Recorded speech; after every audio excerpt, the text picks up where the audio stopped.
Let's go!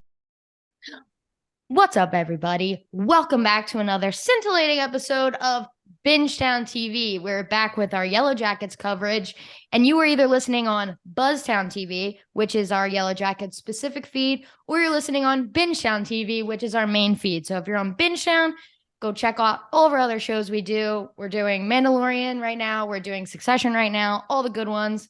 We've done a million in the past. But hit subscribe on both. Buzztown TV is only Yellowjackets coverage. The rest can be anything your little heart desires. Let us know what you're watching and if we should cover it or not. We're all ears. But this episode is Yellowjackets episode 4 of season 2, Old Wounds. And I wrote a little bit of a synopsis for this one. I was inspired by our Succession episode. So here we go. Season 2, episode 4, titled Old Wounds, with a new Alanis Morissette cover of No Return in the title sequence, may I add, which was really good. And I didn't notice the first time because I skipped it. Yeah, we'll talk about that. In 1996, the girlies go on a hunting contest. Van continues to explore Ty's inner demon, and we're reunited with a certain missing boy who may or may not grow up to be Adam Martin.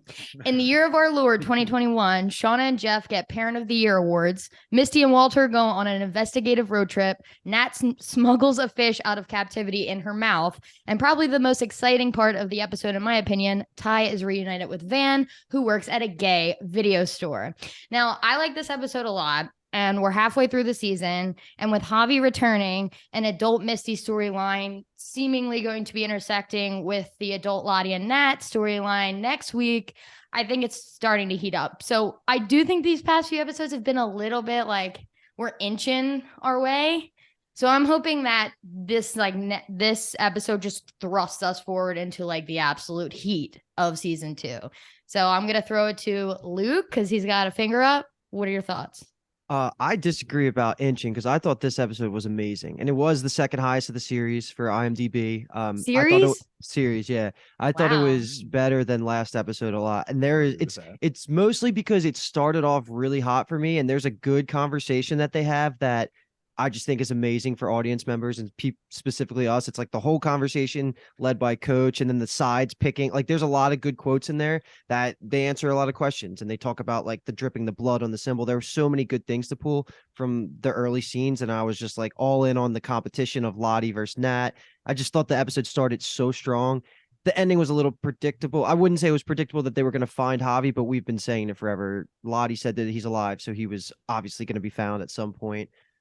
Little concerned about the reaction we got at the end. I'll talk about that when we get to the cabin scene, but and then last thing I'll say about the theme song change. I like Alanis, but I don't know.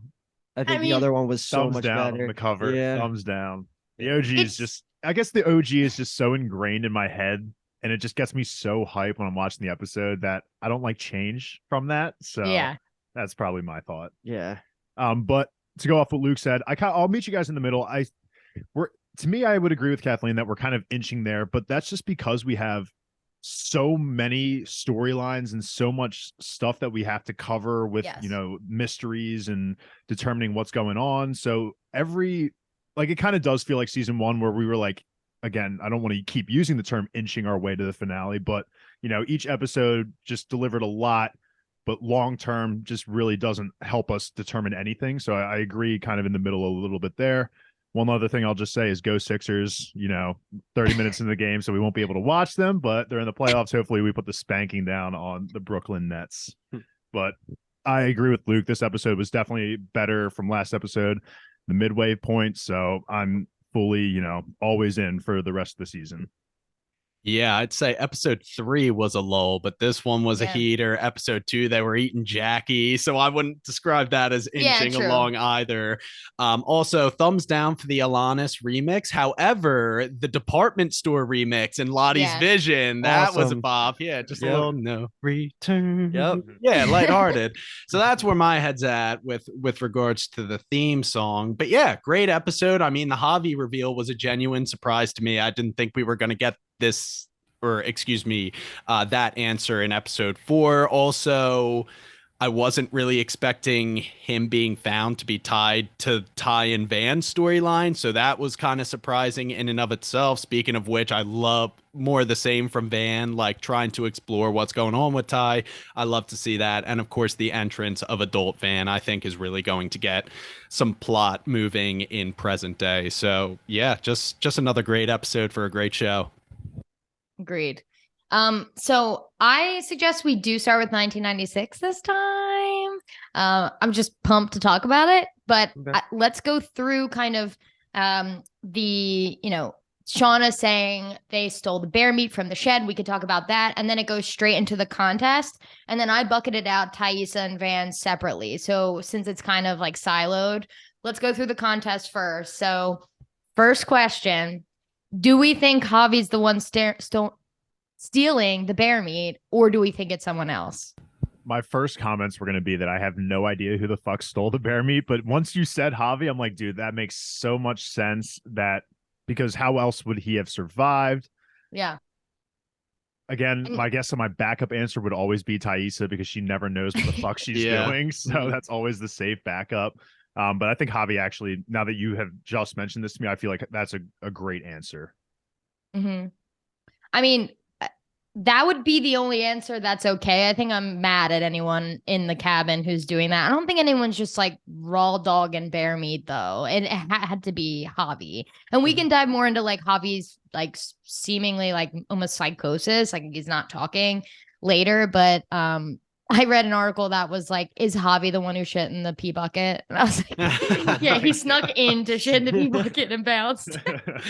Oh my God, that's hilarious. Do you think they're related though? Do you think whoever shit in the bucket is related? Do you think they're separate incidents?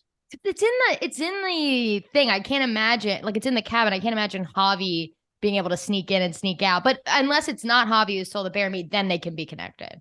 I am team Taissa shit in the bucket. Javi stole the bear meat. Okay. Me too. Okay. Mm-hmm. All right. Quick little Ben Scott sizzle there with like, well, what if I did? Would you eat me? It's like, Mari is the worst. Mari this was great. Yeah. And Mari starts blaming that because she's not buying into Lottie's stuff. She's saying that's the reason why we're not getting any food. And they end up eating the birds, which was a question mark. We weren't sure. They did not get sick. And everyone's giving Lottie all this street cred because of the bear and the birds. And that's where the contest comes into play.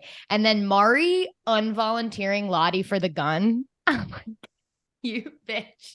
Mari sucks. Yeah. But this was a phenomenal scene because this has been something we had kind of talked about even in season 1, where there's got to be at some point a rift between the people that got stranded in the mountains, because there are going to be people that follow Lottie and follow that there are some mystical shit happening, but then there's going to be the people that are a little bit more grounded, are like, this is just all coincidence. That's kind of the side of like Nat a little bit and a couple others, but this is what we've been waiting for, and it was really cool to see how it all played out, especially in this moment after something as big as all these birds just dying on their front doorstep. It's this would be the moment where people are like, okay, yeah, that was Lottie, or no, this was just like pure coincidence, like Ben Scott was saying. So I really like this scene. This adds more to the drama that we're talking about, because I think just from now on, we're going to get a lot more butting heads between our girlies. Yeah, this was like a bubbling tension scene that I thought was so well done. Like I was hyped with how Ben was delivering all of his lines. They were acting as audience members. Because we've been saying this, like he's got to be thinking it. He finally puts it out there. Like, what are you guys going to do? You're going to freaking eat me? Mari's being a bitch this whole time. Like he thinks he's better than us. And then she's volunteering. Lottie didn't even like open her mouth this entire time. She just kind of got volunteered to do all this stuff. She wasn't even defending herself. So this was all Mari. Mari even tries to blame that, like Kathleen said, for not taking all the Wiccan rituals for the protection, whatever. And then Taissa defends that. So it's such a good split, because it's just Misty, Van, Akilah, and Mari on Lottie's side, and then Nat, Taissa, Coach. Ben. Yeah, they're all on the other side. So it's just like it's great. The split's working out really well. I have some things to say about Akilah and Mari later, but sure. All in all, this was just a fantastic scene. And then just the setup for the rules, where Misty's just laying down all these rules, like you got to do this, you got to do this. I mean, she loves chaos. Yes, yeah, she was all about it. How about Misty's dynamic within the group? She used to be like an outcast, kind of. All the girls would only make fun of her, and now she's like leading the discussions for this hunt off. I don't know. I feel like some of the girls are starting to regain some semblance of respect for Misty. Maybe just because they were impressed by her acting last episode, but it's pretty good.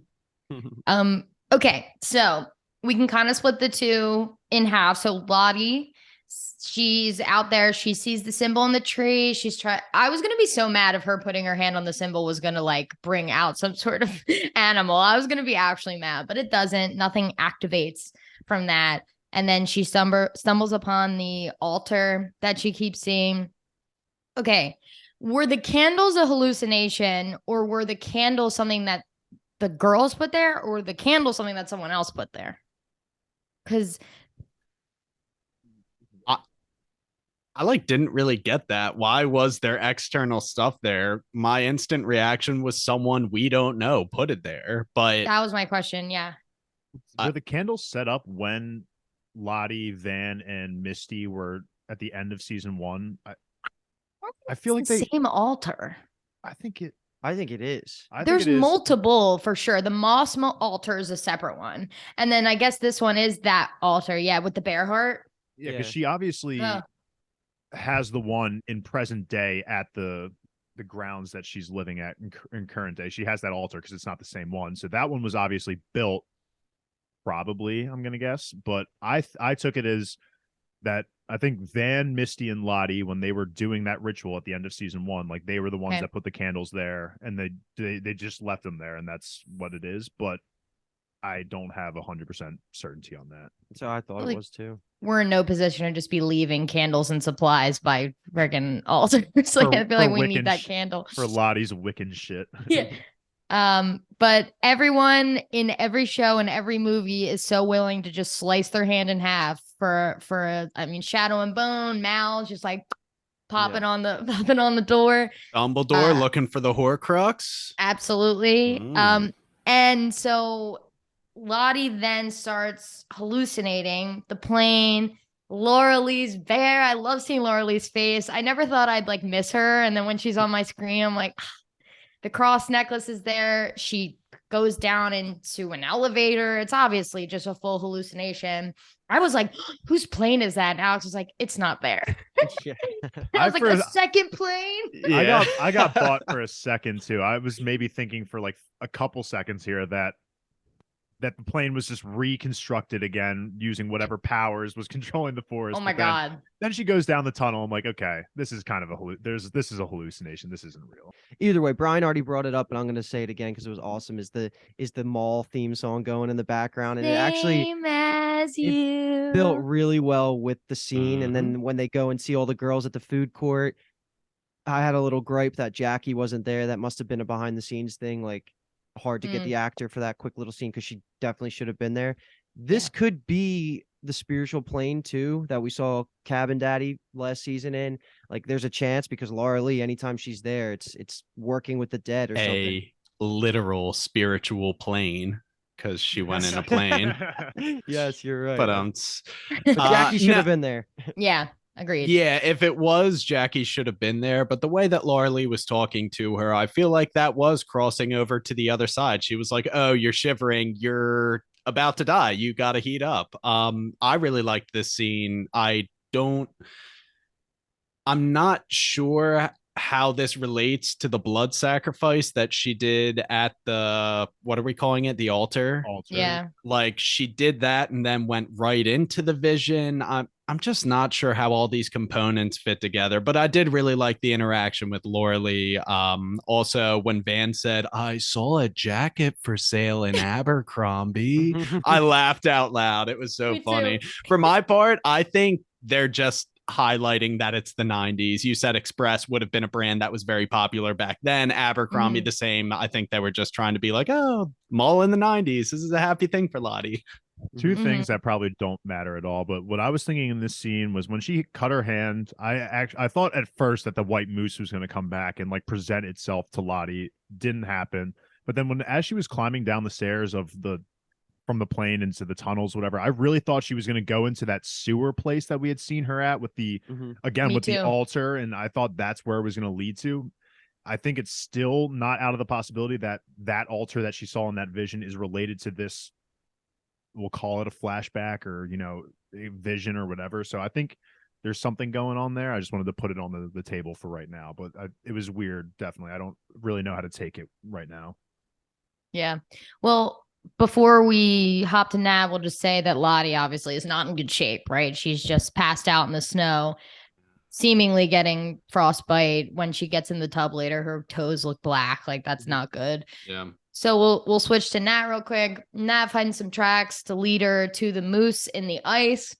Do you think that, like, to me, that moose has been there for a long time? Like, you don't just freeze in the middle. Okay. So what's the coincidence of, like, last episode she sees a moose and now this episode is another moose? Wait, so you're saying that you think the moose is now fake from last episode? Yes, she's saying that was all a vision because there's no way that moose would have froze in the amount of time that she saw the moose. I was just saying it's not the same moose. It can't be the same moose. Like, that thing was like frozen in ice, and that was like 2 days ago. So there's no way. Then I think go ahead. That makes it fake. Then the first one could be. Yeah, but like, I was ready to say you guys were completely correct. I was like, it's real, and that was it. I didn't think about the fact that it might not have been possible. But what it? Yeah, I think it was just like a vision of just like good fortune. Like, we were talking about. I think we had mentioned it briefly in the last episode that I think you, Kathleen, were the one that were saying, like, white moose, if you see a white moose, it's a sign of good for, good things to come. But if you kill the white moose, it's a sign of bad luck. I think it was just a vision at the end of the day. And that white moose, again, not making the connections that I'm supposed to, but I think that it was I think it was a vision that she saw. And it was just like the moose that was in the water was the one that I guess she had seen, but it wasn't a real sighting of that moose. I don't know how to describe it really. I don't know. I'm up in the air. If it wasn't real and it was a hallucination and then she ends up seeing the moose the next day, I honestly think that makes more sense than her seeing a real moose, shooting at it, not getting it, and then finding a moose immediately, like a day or two later. That feels weird to me. What's the connection? What's the meaning behind it? Like, right. That's all I'm asking for. I'm not sure there is one, but I was just, in case any of you were thinking into it as deep as me, I'm not sure.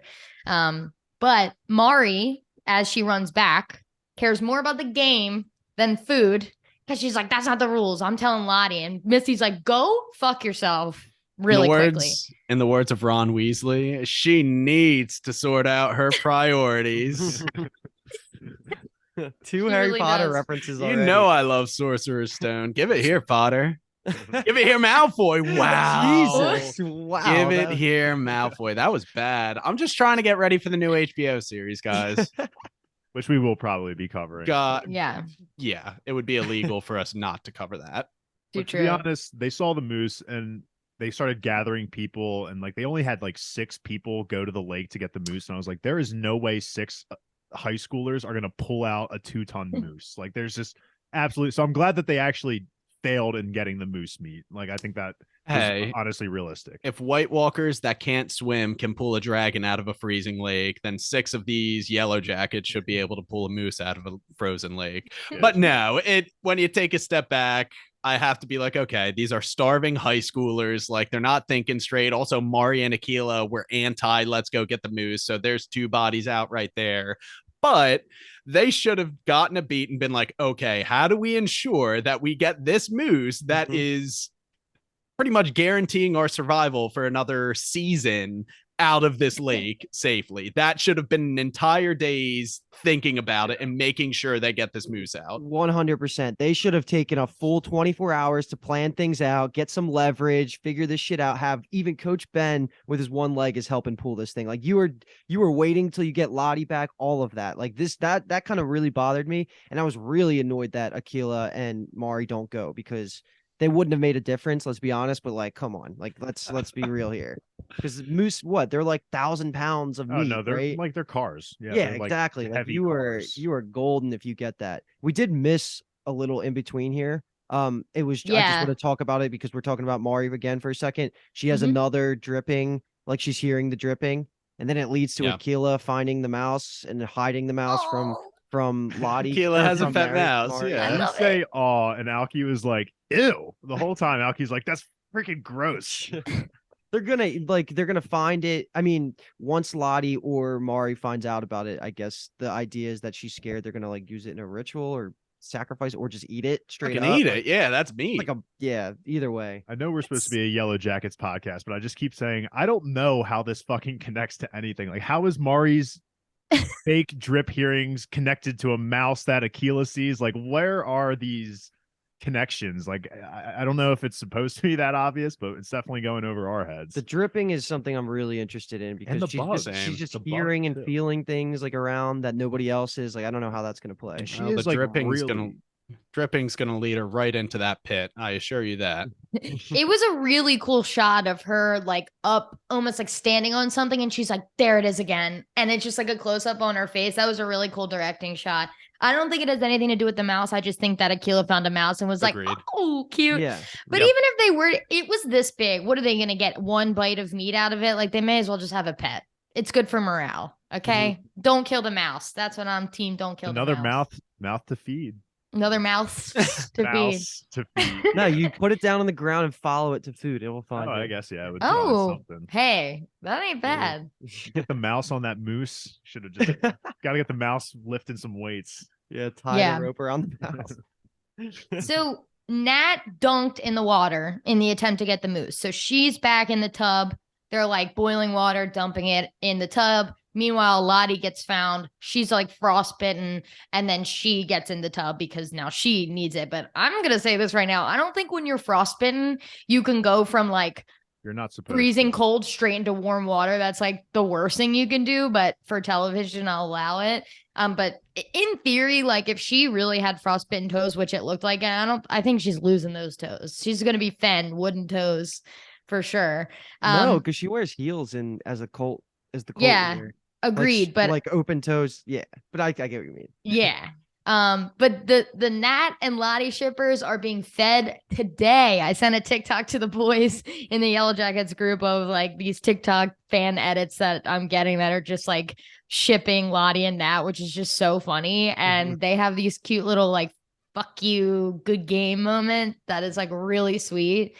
And again, I'm trying to think about them as adults while I'm watching them here, and it's like really helping me like put them together. Like at one point, yeah, maybe they really didn't agree with a lot, but they were teammates and maybe friends at one point. Like they have a relationship. It's not these just like adults who hate each other. Like there is so much history there, which is really helpful to see. This entire episode seemed like their adversity coming to a head, and then after the hunt, like just complete release of pressure. Like they needed this, and then they got this conversation. When Lottie said good game, fucking loser, I was like, yes, that like I just like that you're like putting out this olive branch. These are two of my girls right here. But I think I kind of want to take a step back.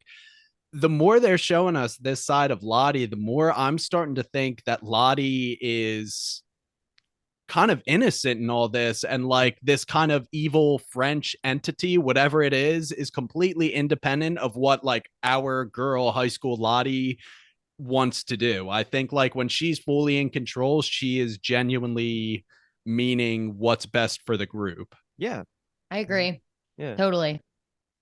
All I want to say is that it was great seeing Lottie in such like shambles, because I was like, fuck you, Mari. Like you did this. Like you did this to Lottie. Like I wanted Mari to just soak in that shame of just being so wrong for so much. What if Mari was just like, Lottie doesn't need a hot bath, guys. She could just heal on her own. She doesn't need the gun. She doesn't need a hot bath. Lottie, you're good, right? Tell them you're good. You're absolutely right though, Kathleen. I think like putting someone who's like on the brink of frostbite like directly into warm water isn't good. Just another fun survival tip as well. I think if you're starving, you're not supposed to just immediately eat like full meals. You're supposed to like warm up into it by having like soup. So if you guys ever stranded and you're starving, but you get rescued, you know, don't look for a big burger or something like that. Get some soup in you first. Yeah, you probably throw it up. That. Yeah, exactly. Throw it up. Your stomach is like so small, so it can't like physically handle those big portions anymore. And that's our segment from Survivor Dave. We'll have another segment next week. I love that. And I know that we are going to be absolutely battling for the buzzkill of the episode based on our talk. It's gonna so be whoever goes first, start brainstorming second, third, and fourth. Okay? I already have my backup. I have 3, so I'm still. I think that's still not enough. Like I might have to think of a 4th during this podcast. All right. So when this episode opens, we get Ty and Van, and this is another night of Van following sleepy demon Ty around, and she's finding symbols in the tree, which I was like, I hope she's tracking them. And then she's like, crumbles up an open. I'm like, let's go.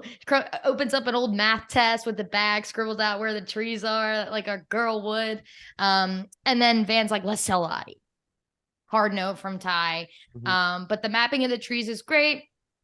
And then she lays it on top of Ben Scott's map, and Ty's still not really believing, but goes to find the last symbol, which they end up at that mossy melted stump, which was like, what the heck? So first of all, just really quickly, I really thought it was going to be a wilderness creature. I was not thinking Javi when they started chasing, and I was like, there are people on here, and he got caught. And then it was Javi. I was like, okay, whatever.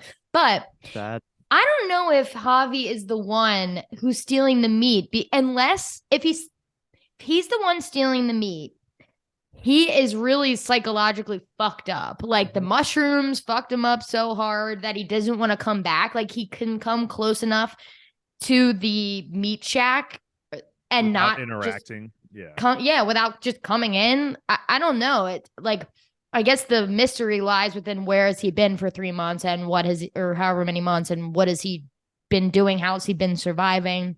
So I like the bear meat idea of that, like that he's been, but again, there are questions about it because you are just so close to everyone else. Why not just like kind of hang around, whatever? But I think also I thought of this in the moment, like if, you know, the moss or whatever is mystical and it provided a warm spot, he probably just kept returning to that one spot over and over to stay warm and survive the winter. Again, just kind of pulling shit out of my ass, not really too sure. But the one thing I do want to point out is I genuinely thought Javi was going to be blind when Van and Ty tackle him and they're like looking at him. To me, it looked like, I guess they were shocked to see that it was actually Javi, but it looked like they were really like looking into his eyes and just like looking at each other like, what the fuck? And that kind of would have helped explain why he wasn't able to, like, I guess, interact with everyone. Maybe he was just like blindly walking around and gathering food. Again, it kind of ties into the no-eyed demon who like just takes. If he was blind, eyes. he did not survive the past 3 months. 0%. Yeah. No, I'm just throwing it out there. But it makes sense, Dave, because Thais is seeing these blind people, she has the no-eyed demon, and so I thought the no-eyed demon had taken Javi's eyes like he did Thais's grandmother. We see him at the very end, and he's clearly not. And the queen, at the same time, in modern day, Lottie is seeing the queen with the eyes crossed out. So it was a lot to process. But I think that queen eyes crossed out is more related to Thais's ghost thing directly. I think the Javi thing is just extra. Javi is just, how I took it is he has no idea who these people are. Like he is just completely like, that's the reason he's avoiding them. And I didn't think about the bear meat thing in the moment, but that's team that is the truth. Javi has been surviving by taking their food a little bit here and there. How about Nat when there's a scene, like a direction of like Travis looking at Javi and Nat's in the back, kind of like slinking off, like got it, like the Bart Simpson into the green meme. It's so funny. But Van thinks that the Ty thing is super connected to this because right in the spot where the point of the symbol was supposed to be, that's where Javi was. So Van is like gung ho, like that's it. 3 cheers for Lottie. Oh my god, that was laugh out loud funny. That was so good. It pisses me off so much how young Thaisa is just so stubborn. Like this should have been the selling point. Like, yo, something fucking is going on here. If we're looking at the last point on this symbol that Van has been trying to tell you is connected to everything, and then you find fucking Javi, like, Thaisa, open your fucking eyes, girl. Like something's going on. Yeah. Open those eyes. Yeah, open them up. It pisses me off. It's so annoying. It's like, and it's your lover. Like she's making valid points. Like, sure, this all could not be possible, but it also hasn't been dismissed yet that it isn't. Like it is possible. So what's the issue here, Ty? I don't get it. So 2 things I wanted to say here. I don't know if this is a hot take or not, but I hate doing this to like on the podcast or whatever when we talk about actors' performance, but I thought Travis's acting was super subpar with how he should have reacted when Javi came back, especially because of how many episodes it's been building up of this is his whole obsession, and then he comes back and I was like, that was just so not good for me. I hate to harp on that, but I was not impressed by that. Like so a lot of times it can be direction. Like, you know, they probably did that take 20 times and they do a bunch of different takes. There could have been a take where Travis was like, Javi, and sobbing. And then there could be some takes where he's like in shock. So I don't know. You never know what the director tells them to do and how to read the line. It truly changes. I listen to like, this is a crazy comparison, but One Tree Hill podcast. And sometimes they're like, I'm going to read it this way. And then the directors, if they're being annoying, will be like, just do one take my way just to see how it goes. And then they do take the director's way in the episode. And they're like, well, what the fuck? That didn't read how I wanted it to read, how it should have read. So you never know, like, yeah, I'm not blaming his actor, but whatever was on screen didn't do it for me. It wasn't emotional at all. And I just felt like it was. Yeah, definitely. Agreed. I would also bring up that since he had that weird sex scene with Lottie, like being there too, he's kind of his whole demeanor has changed. He seems like a little bit happier, but also numb and almost like blissful. I don't know, like a little not completely with it, just kind of like coasting, but in a happy way a little. So it could have been by design. Yeah, a little bit like, oh shit, Javi, you're back. Like he wouldn't be so overly emotional. He would just kind of be. I was with you and I was trying to justify why the reaction was such. I agree with Kathleen. I'm sure there was one where he was like head over heels. Holy shit, Javi, this is I think it was by design. Yeah. Cool. I'm happy it's not a hot take then. Then it does kind of go into the look that he gives Nat, because again he's been kind of believing a little bit of what Lottie's been saying, so maybe when he saw Javi he's kind of like, oh, Lottie's law, she said he was alive, and then when he looks at Nat he's like, you were fucking wrong. It was like a look of you were wrong, and like I kind of assumed based off Lottie that. And then it plays into tell Nat she was right, like if it means like the whole time like I was believing these things but it actually wasn't the truth. I don't know, that just the note's still up for grab, but definitely like I think maybe just again I wouldn't have thought of this in the moment. I was a little disappointed as well, but I think again this kind of goes into Travis is just believing Lottie more than he is Nat. Well, I, for one, just cannot wait for Nat to kind of eat crow about clearly lying about the pants being bloody. I can't wait for that conversation. And honestly, if Travis kind of just, it's like, whatever, you were just trying to help, then I think that would go along with what I was just saying about Travis's character. True. That's very true. If he doesn't react emotionally, then I think it's all in line. Because we know he's an emotional man. That man is the king of storming off. Yeah. Last thing for 2020 or 1996. I know I brought it up again last episode, and I think it's completely confirmed now that talking about the events of, I think it was episode 1 when Taissa was sleepwalking to the cliff, it was 1000% like just going to the symbol, just like she's been doing all these times, rather than she wasn't going to kill herself. Like, why was she looking like she was about to walk off the cliff? Was she just gonna hit a Louis like right at the edge? I think that was like part of like the misdirect, because otherwise it doesn't make any sense. Just a quick Ben flashback from 1996. Photo album of his boyfriend's old flames. I really thought Ben was gonna be like, either I like, you're my first. I've never been with any men before, like, you know what I mean? But I don't know that there was anything deeper to that other than like he's just thinking about his life beforehand and regretting it. Agreed? Yeah, definitely regretful, because the whole thing is Paul is like, this is my sentimental box. Don't you have something like this where you just have things that aren't objectively important, but they're important to you? He's like, no, I have like bags of soccer cleats, but no, I don't have this kind of thing. So it's just, he does. He has lived a life of regret, and he's going to be pissed when he gets eaten out here. Well, I want to retract what I said at the end of the podcast. For episode 3, when I said that he was going to die by episode 5. I think that "Would you eat me" line bought him some episodes, literally. Agreed. Yeah. So I don't think he's going to die anymore. I remembered what I wanted to talk about was the symbol, because last episode I said I thought that the symbol, the birds falling, was triggered by blood touching the symbol, and they kind of They commented on that. They comment on it. They don't confirm that was the actual triggering of the event, because actually our roommate Alki had an interesting idea that he thought Shauna, for whatever reason, was the cause of the birds, because she was the one that experienced the nosebleed. He's saying like maybe she had some kind of like psychic moment that caused her nose to bleed, and then the birds fall, and it was just a coincidence that the blood fell on the symbol. So we were kind of butting heads a little bit there, because I was like, I just thought it was just a reaction of the symbol to the blood, but he was saying that it's Shauna's power. So I just want to hear on your take if you guys think it was more blood on the symbol, or do you think Shauna, because we know that Mari is experiencing some weird ass shit. So why would that exclude Shauna from experiencing weird shit as well and doing weird shit? And like obviously that? Lottie too. Like And there's Lottie, a bunch of them. Yeah. I don't know. I think it's both. I think she bled straight on the thing. You know, it's all a triangle connected. We never know, like, is it causation, or is it like just coincidence, or is all these things happening because of one? Who's to say? But I have no less than 3 quick magicians references. Okay. Spitball. Dave, you just made me think like Shauna's baby, kind of like Julia's baby, is in her, like causing the birds to fall. It's like, I need these birds down. Second, while we're on Penny and his mom. Alex actually triggered this in my brain, because like whenever Penny's close to his mom, things get worse. She like starts having all these things. When Nat is near Lottie starts losing it again, right? Like Lottie didn't start losing it until the end. So Alex was like, I feel like the more, like, the closer these people are together, the worse everything gets. Like they need to just like completely separate. And I was like, that's good.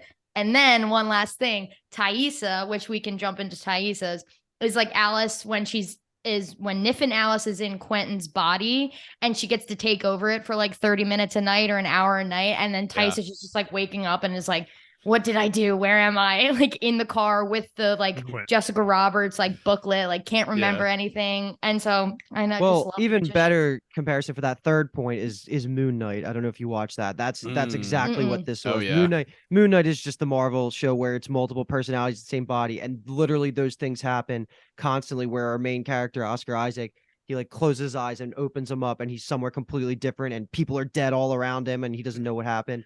That's exactly what's happening here with Thaisa. She just comes to when Thaisa's this tree lady in the tree, or Mira girl, whatever you want to call her, is taking her on her way to Van. Like you said, freakiest shit to just suddenly just be conscious in a place that you just are completely unaware of, like whether it be in the forest in the freezing fucking cold, or just surrounded by dead bodies. What a horrible. Well, we're good to talk about 2021, right? Like that was 1996. But first, I would like to say we covered The Magician season 5 and Moon Knight on Bingetown TV. True. So go check that out on it was a little while ago, but you could still easily search for it and listen because they're timeless. Kathleen, where could somebody find all of our episodes? BingetownTV.com is a great way to look at all of our shows, all of our episodes. Our leader of the pack, Jimmy Pa, made the best website, and you can go check that out and scroll and say, wow, I love all of these shows, and I would love to listen to all of these podcast episodes. You know, I heard the website is newly refurbished as well. It's up and running. Yeah,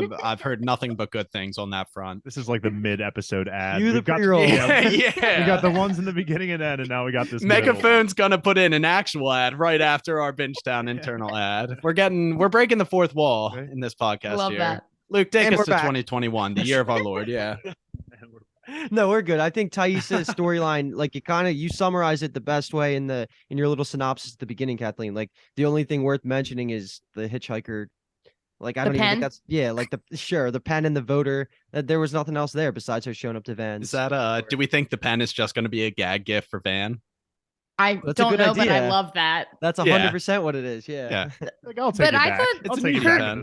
I thought her going to Jessica Roberts' apartment and kind of like, this is where it differs from Quentin and Alice, because it seems like old Thaisa, or like good Thaisa, kind of has a little bit of a memory of going to Jessica Roberts' apartment to steal all the Yellowjacket stuff. And she like looks at it looks like she was trying to pay Jessica, and she's not opening the checks because she's dead.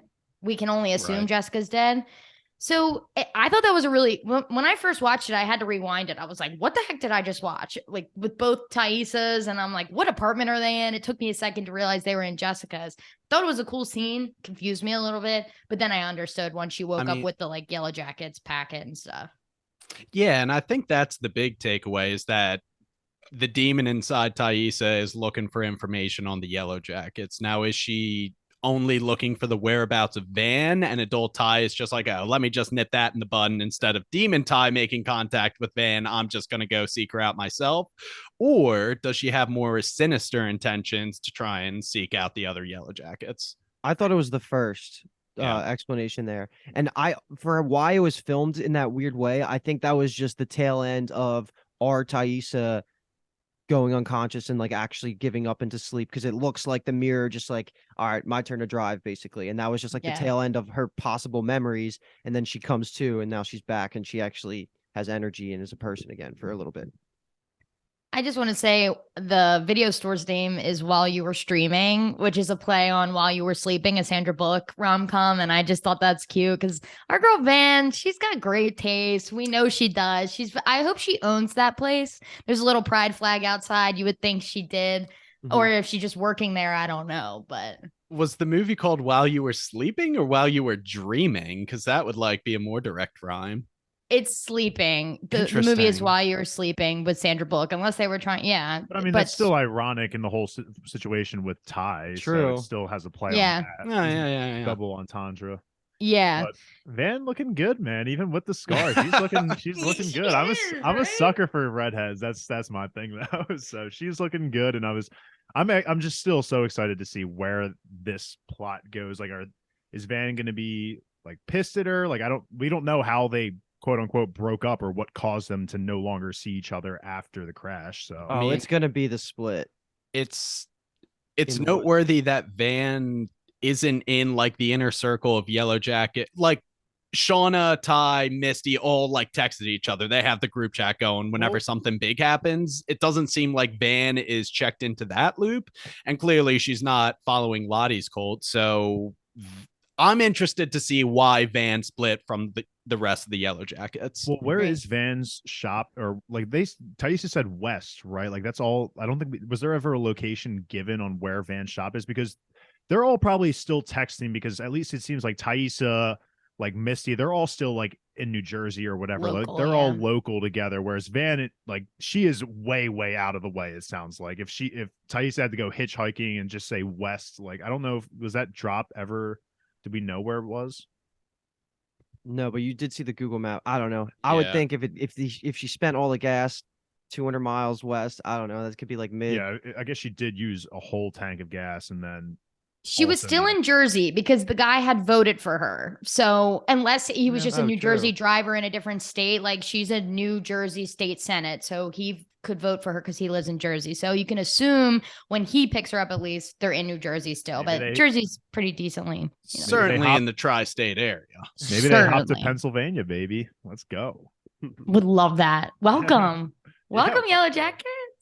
Okay, where do we want to go? Shauna, Lottie and Nat, or Misty? Misty's the funnest. Let's end on Misty. Well, Shauna and Misty's connected to Nat a little bit more. So let's just do the Shauna Callie storyline first. Yep. Okay. Of course, Shauna lied to Jeff about where the van came from because they said no lies, but of course she's lying again. Mm-hmm. And then Jeff tells Shauna the cops know about the affair. He lies right back. Oh, I overheard it at the gym. Faye. No, you didn't. You fucked up. But nothing really. It's really a Callie-centric Shauna episode. Shauna gets stopped by Michelle at the store, which is her friend's mom. Narcs her out basically that Shauna has not, or that Callie has not been sleeping there. And she later says to Jeff, she says, I've been sneaking out to the woods and drinking with a friend. Can we assume that's Jay? Like she's been sneaking out to the woods and just drinking with Jay? Matt, but yes. Okay. Right. Wait, does she still call him Jay in the text? It's Jay. Oh, it did That's say why Jay. I said okay. that. Mm-hmm. That's fine. And she said the park, whatever, she's drinking there, but isn't she staying there overnight? I'm not really following that. But then she saw the condoms, so maybe they're just banging. I don't know, which is also super illegal. Jeff and by Shauna Jay. are just horrible parents. No, like Jay is the cop, right? Jay is the cop. Yeah. They better not be banging. That is super illegal. And they also better not just be drinking at the park. That's also illegal. Yeah, he's a bad cop. Jeff and Shauna are bad parents. I don't know, but she's definitely not coming home at night. Right. I'm going to tell you one thing. I think that if all of the Shauna Jeff stuff comes out about Adam, bless you, Brian, I think that Matt/Jay either sleeping with Callie, drinking with Callie is going to blow up the case. Like, I feel like it's coercion. That's a good idea, actually. It's coercion. It's like you got this information from like a minor that you were banging. You're going to jail. Right. You know what I mean? Yeah, for sure. So I think that it'll end up helping us. Like, it's not good that Callie is just probably getting drunk and saying shit. But at the end of the day, this cop is doing bad things. So it'll probably end up fucking him as well. And that's what Kevin tried to warn him about at the end of episode 1 or 2, which I'm actually all in on that, how things play out, because that seems like the only way we get through this without someone, without either Kevin dead or Shauna or Jeff in jail. And that's the last thing we want. We got to get the case thrown out. Yeah. I'm all in for that idea. Kevin line is starting to seem more and more like foreshadowing. Right. Yeah. Wait, which one? Where he was just like, you're going to ruin the case if you try and go in before we get all the evidence, especially if you're drinking with her. Yeah. So let me talk about the next scene, because I have a couple of quotes here that not even important quotes, just amazing, by Melanie Lynskey. When she does finally confront Callie and they're on the side of the road, they're talking. This is why I love Shauna, like older Shauna, and like Melanie just as an actress, because she's so good at her delivery of lines. And ever since, Kathleen, you told us that she's like renowned for how her mastery over like dialects. I just always think about how she's not even American and like how she emphasizes words. But there's a couple of things that happen. Like right away, she starts to tell Callie everything, and she's like, yeah, Adam was blackmailing us, and she, oh fuck, that's a lie. Hold on. And then Callie, like, after getting all this information, is like, so dad caused all this? She's like, no. Well, yes. Yeah. I was laughing out loud how good all that was, because like Shauna's incapable of like telling the truth, and she's trying her best to do it here, and it's cool like seeing this transformation. But this was just a really, really funny scene, and my biggest takeaway from it is that, especially coupled with the last scene with Callie and the whole family in the kitchen, is that Callie is actually okay with all this now that she's just not being lied to. That was her only issue. And the fact that they're being honest, I think she's like willing to like mend the whole family relationship. And that's a really good sign, even though it's going to blow up because of the whole Jay thing. And she's going to tell Jay that her mom fucking killed Adam, whatever. But I might have missed this when I went to the bathroom really quickly, but had you guys mentioned, like, do you think that was the right move by Shauna to tell Callie all of this information? Because obviously Jeff is worried now that she has made Callie an accomplice to the whole situation. So now she could also potentially face time, I guess, depending on the circumstances. So before I let you speak, Kathleen, I'll just say, I think it was the right decision. I mean, obviously her whole family situation was to shit. Callie was, acting out, and that was actually leading her to spilling the beans to these random people. And so I think mending it is a stepping stone. Sure, you're putting her at risk, but I think at the end of the day, they could probably get Callie out of, if they do end up getting caught or whatever, I think they could make it so Callie was innocent. Yeah. So I'm glad that Shauna had this adult moment, even though it does suck. And I hated seeing Jeff's reaction to how it sucked, but I think I think Shauna was in the right mindset of telling Callie everything. And I'm glad she did, to be honest. And there wasn't anything she left out, really, except what happened in 1996. If anything, it's going to shut Callie up. She's going to stop talking about things to Jay, to Matt, she's going to like maybe chill, because she's like, maybe I shouldn't say anything ever to anybody about this because my mom fucking killed him. So hopefully that just shuts her up a little bit. And I just love that Shauna was able to tell Callie, like, look, we did some horrible things in 1996. And even right now with this moment that we're having, I don't even feel comfortable telling you what we did.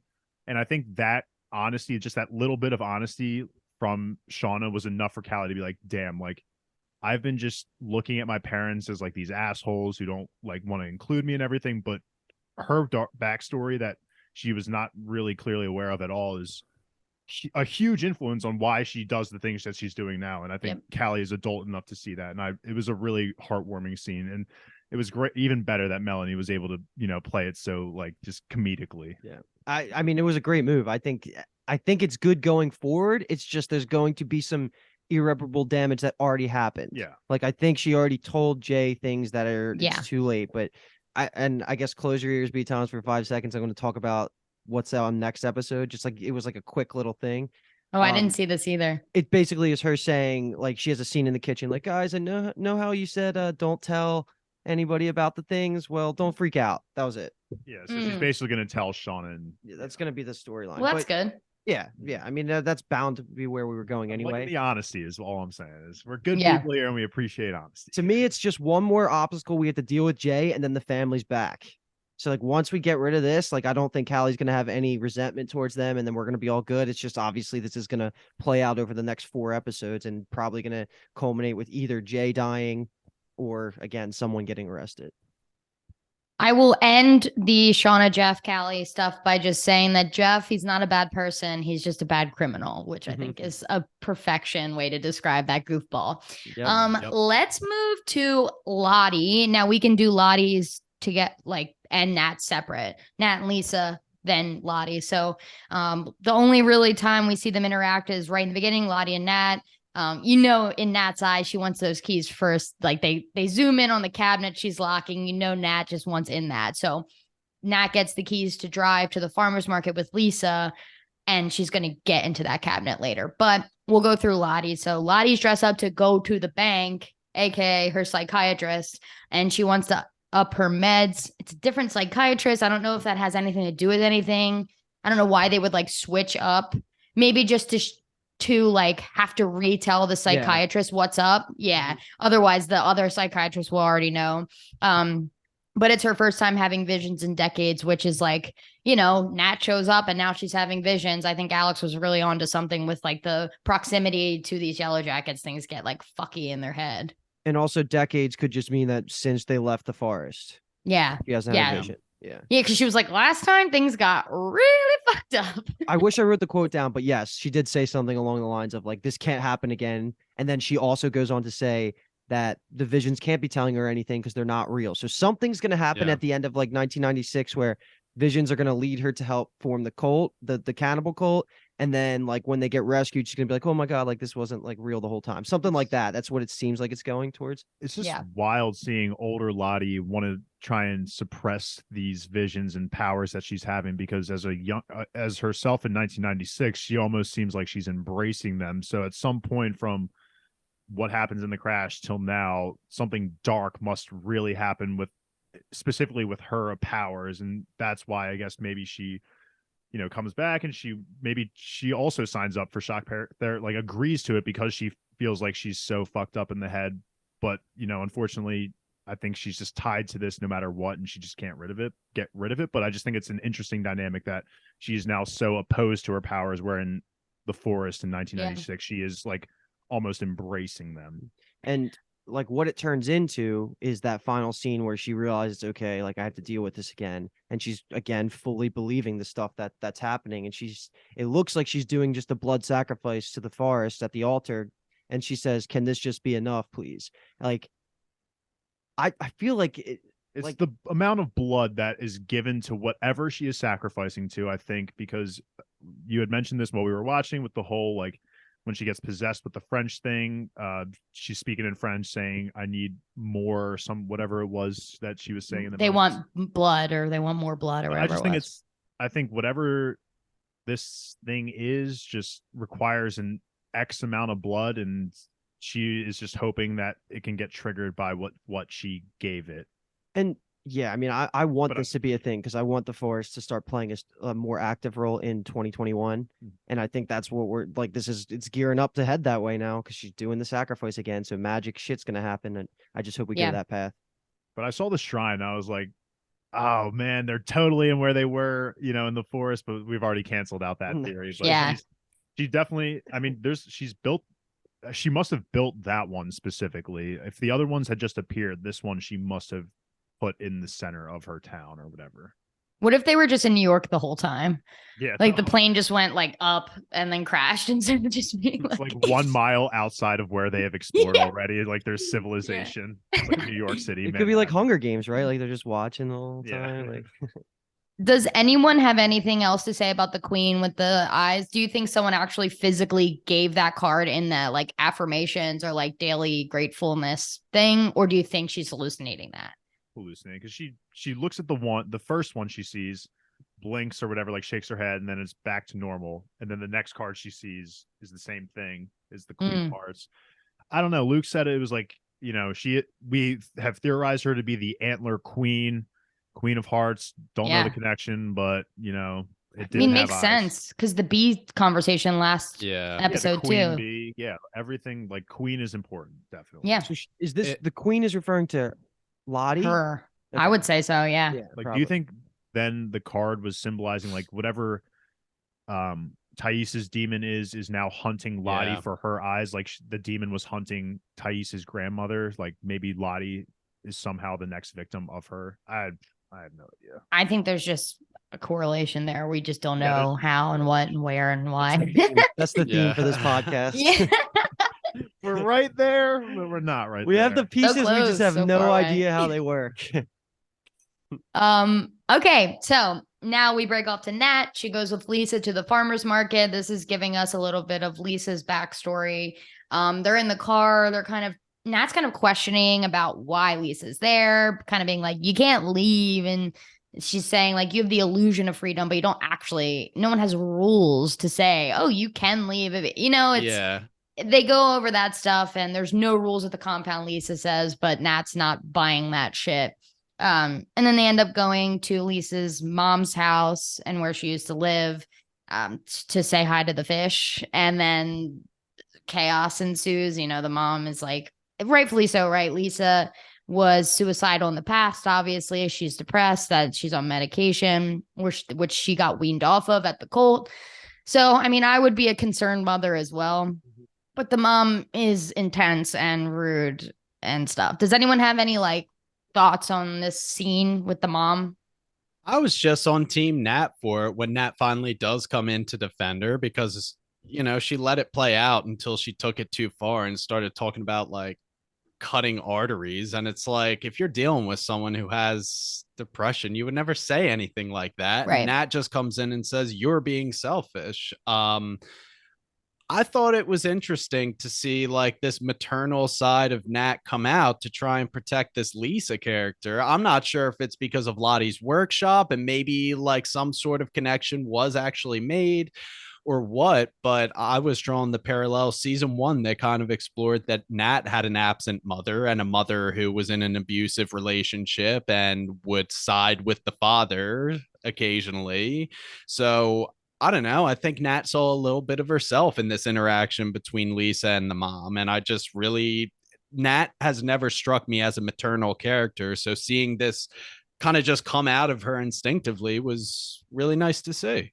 It's actually funny that you describe it like that, because I was really looking forward to, before watching the episode, talking about this really well thought out theory on Reddit that someone posted. I wish I remember the username of the person that did, because it was a really, really long theory before episode 4 came out. And the basis of the theory was that what if Lisa was the child of Travis and Nat, which gets destroyed by this whole meeting her actual mother. But there was something there, and the whole note could have been connected. Tell Nat she was right about this, the child survived or something. I don't know, something was there. And it's funny that you're saying the whole maternal thing. I thought for a second the theory was convincing, but obviously that can't be the truth. And I'm still in the mindset of where are we going with Lisa? Is it more just to, again, what I was going to bring up, just keep showing things about the cult's mindset and also I guess some level of change in Nat? But it almost feels like, where can we go unless Nat converts Lisa to her side? Well, it's that, but also I think Nat is kind of using Lisa as a device to fool Lottie that she's buying into the cult, which it kind of does seem like Nat is the cult is rubbing off on her, maybe some of the positive things about it. But there's that scene at the end where she has the keys and Lottie's off doing the blood sacrifice. And she's like, wow, that office is pretty empty at the moment. Maybe I should sneak on in there. And what do we think that's going to be? Any guesses? Maybe just a reveal that Lottie has some more sinister plans in motion for her cult. Maybe she's keeping very bizarrely detailed tabs on all of the cult members. Maybe she's Lisa said some people in the cult come from money, so maybe she's skimming off the top and just making herself rich. I don't know. I don't think Lottie's innocent in all this. What was in the chest in Midnight Mass? Was it the vampire itself, or she has a chest and it's going to be, remember how Oh yeah. Yeah. The Father priest. Paul, Has it. Maybe she has a chest of, I don't know, like vampires. Yeah, that would be hundreds awesome. of bear hearts just at the ready to just right? be used for sacrificing. I don't know. I like B Tom's theory though of just like some weird just piles of information on everyone that she's like involved with. Because there's nothing from 1996 like item wise that you could just have Jackie that would bones. Matter. Yeah, I was thinking maybe it's Javi just hung up. God, if you had the bones of everyone that's died, holy shit, that would be fucking wild. Couldn't be Javi. Shauna killed Javi. Shauna did kill Javi because it was Adam. Unless he has Adam, she has Adam bones in there. Okay. Let's go. Misty and Walter on the cutest little road trip I've ever did see. And they're even more alike and goofy and fun and charming than I could have ever imagined. But I do like that on the road trip, like when she actually thinks he's just like a Yellowjackets stan, and he's just like, and she's flattered, but she's mad, and he's just like, no, sorry, that's the least interesting thing about you. And I'm like, that's hot. Yeah, that's smooth. Hot. He's got the Riz. Yep. She, even before they talked though, just the cold open of her on the phone trying to get in contact with the other Yellowjackets. I forget who she's talking to. She's like, "Don't make me come looking for you." It's so good, man. Christina Ricci is literally perfect for this role. She's so perfect. She's like, she says, if Shauna and Taissa are kidnapped, I'm gonna be so annoyed. I thought she was gonna be like, why didn't they kidnap me? Yeah. She has some great line reads in this episode when she looks at Frodo and is like, I wasn't going to give my real name at that one point. Oh my God. This was like acting just amazing. Like this is chemistry. These two had only maybe just met the last episode and they have chemistry out the ass. It's perfect. It is chef's kiss, man. It is. They're great on screen together. They better end up together. I will be so upset if they don't. Misty deserves Elijah Wood. That's for sure. He is a multimillionaire, which is so funny. He tells a story. A scaffolding company, the beam hit his head. Doctors and scientists have no idea how he's still alive. But he won $6 million, so he hasn't worked in years. It's beautiful. It's a beautiful thing. And but we had guessed too that I think we had jokingly said we wouldn't be surprised if that wasn't even his grandmother. Wasn't his grandmother? Like we knew it. Like he's just the Misty weird that she needs in her life. It's so perfect. I love how they sit down for the meal. He takes like the ham, puts eggs on it, drips syrup, then does mustard on top. She just takes it all in. She's like, what is your deal? Like, why are you here? What is happening? You're not a Yellowjackets fanatic. There's got to be something. Yep. And then, it's the multimillionaire shtick. Well, I thought it was actually pretty genius that he was like folding the ham, and then it got weird with the mustard. Then I was like, you lost me at the mustard. But it was pretty smart. Ham and mustard goes together, but with the eggs and syrup, I don't know. People do some whack stuff. The syrup and eggs and ham looked good. I'm actually going to probably try that going in the future, but the mustard, nah. Me personally, I don't mix syrup with any savory breakfast. People that dip like sausage into syrup, I think they should just go kick rocks. That's me. I love it. I'm like, I don't, it's for another day. But anyway, waitress gives the tip where they live or the farmer's market. And so like they sell their honey at the farmer's market every Tuesday. It's Tuesday. What luck we have. They go to the farmer's market and they're not there because they went to the bar instead and like had the mom fight. So they decided to shack up for the night. So funny when he asked, he's like, one room's good. Oh, nope, 2. Okay. And then the montage. Name? What's the name she uses? She's like, put my room under Lady Madam. Malawan. Yeah. Oh, it's good. I wasn't going to use my smirks when she says it, looks over. Like... The montage was divine. Like, so cute. So cute. They're dorks. Just 2 peas in a pod. They're just weird fuckers. They really are. And I love it. They're electric on screen. They are absolutely electric. Yeah, when he's putting on the facial mask before bed too, like as Missy's doing her strips, I was cracking up. It's like, of course. I have a question for you guys. In it. Like, obviously everything about these two are perfect. Everything is kind of perfectly working out. Is there any world where Frodo has a malicious bone in his body and there's something There is, because I mean, we've already kind of seen this type of relationship, I guess, with Shauna and Adam. Like Adam was technically innocent the whole time, so yeah, but he wasn't malicious. Yeah, that's what I'm saying. So like, Yeah. why would they repeat that? I mean, like they could repeat it with Elijah Wood's character, but they could easily just be like, "Yo, he's a bad person. Is actually Yellowjackets obsessed." And, but do you think that? I'm gonna say no right now. I'll say no right now, but that could easily change. Like he's definitely had some weird moments that are a little like sketchy, but not. I don't think they were like overly sketchy for me to be like, "Oh, this guy, he's not against us." I think I'm gonna say no on that. I think so. You think so? Like he is malicious? No, I don't think so. Yeah, me neither. I think the fact that she was downvoting his Adam theories is going to come to a head, but I think the conversation's going to happen and then he's going to be Team Misty through it. I think he's a Misty simp. I do believe that. Aren't we all? I like that. Aren't we all? Yeah, I can't blame the guy. Big time. That's the best. But that's the show. Any final thoughts before we get into MVP and Buzzkill? Next episode, I think we're this isn't a spoiler, B Tom, so you can relax. Next episode, we're gonna have Frodo and Misty having like, I think they're gonna be meeting up with Nat, or at least like going to the compound. So that's gonna be like very, very fun, good TV. Yeah. It's gonna be pivotal because I think after this episode, there's a chance Nat pushes them away and stays to be the inside man, because you guys kind of even convinced me a little bit. Like she could be using Lisa to get in with Lottie, and there's a chance that like Misty's like, "What the hell? We're here to rescue you," but then she's good. I don't know. That's kind of something I like that might be a path forward. Oh my god, I cannot wait for that reunion. It's gonna be delicious. Yeah, for sure. Mm-hmm. I'm excited. And I think. Go ahead. No, you. I'm just excited to see Walter interact with other Yellowjackets because he's just so odd. And it'll be like having two Misties in the group, so she won't be like all alone on things. It's literally going to be like Mari being like, there's two of them again. Yeah. Again. But I was just going to say that I was promised that I get to go first on MVP and Buzzkill. So without further ado, Buzzkill of the episode is Mari. At least we got her name this season. If anyone listened last season, we were calling her Mira. We were calling her anything but Mari.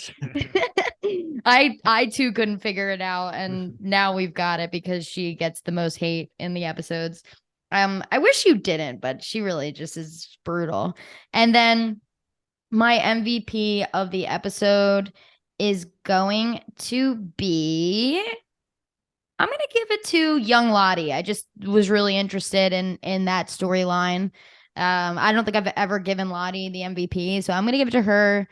It was a close call, but I'm going to give it to Lottie. I think that she had a good episode. The mall scene was interesting. She's just so chill, like we talked about. She's so chill. Dave said, like, she's just like leaning into stuff. And, I don't know. Mari's just like volunteering her for things. And she's like, all right, let's go.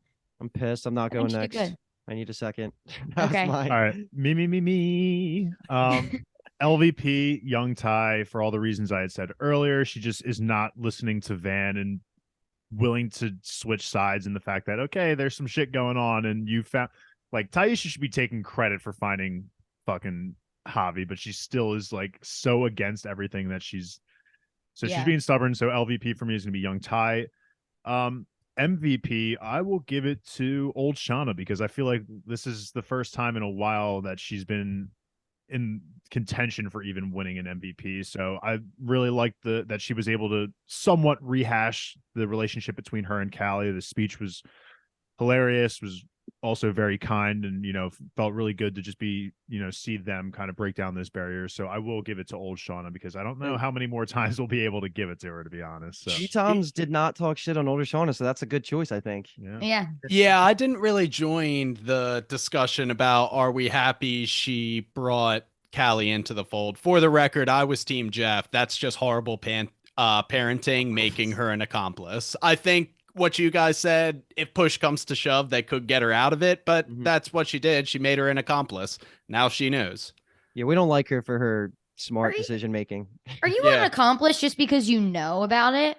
if you know that your parents murdered someone who was innocent, aren't telling the police, then yes, correct. you're an I think so. Yeah, but how is anyone going to prove that Callie knows? You know, she drove her out to friggin' Texas to talk about it. So I'm not worried about that at all. Like I don't. Yeah, I think me it's a neither. very plead That's ignorance.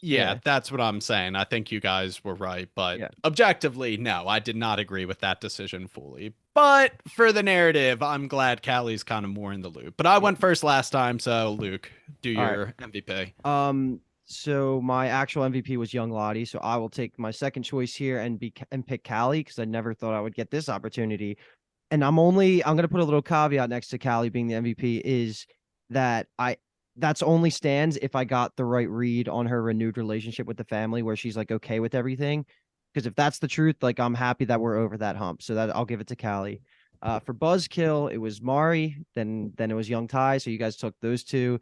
So I'm just gonna settle for my third choice. I'll pick Lisa's mom because she's just a mental health Karen. Good one. Like she just like doesn't know how to have conversations with people with mental health issues, and she's doing a horrible job. So she sucks. I'll pick her.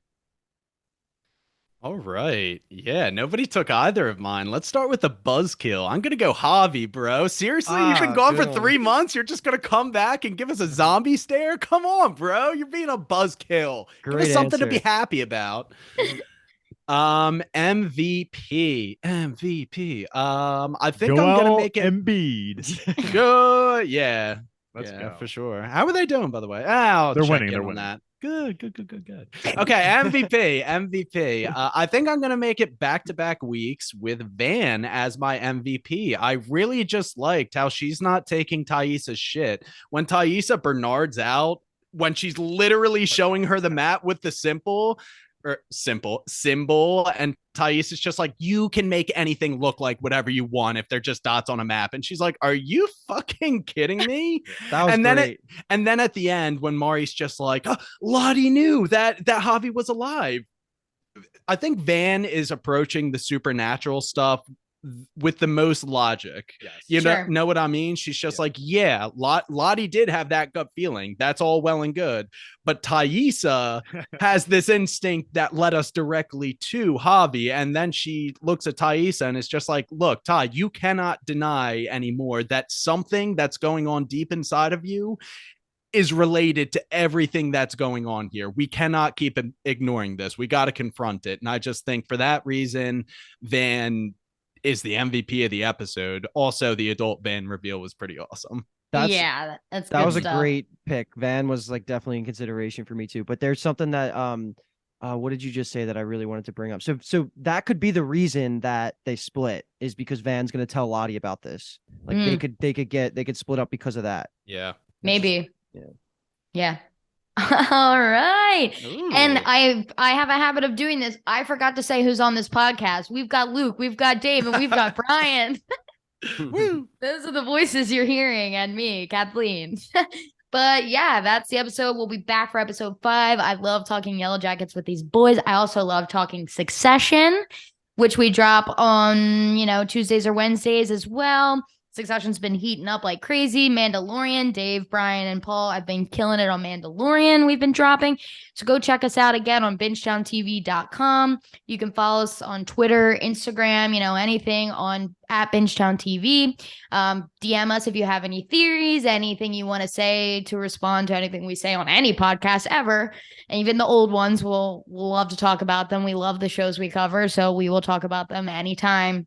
Even cursed. And even cursed. We are Binge Down TV, and thanks for listening.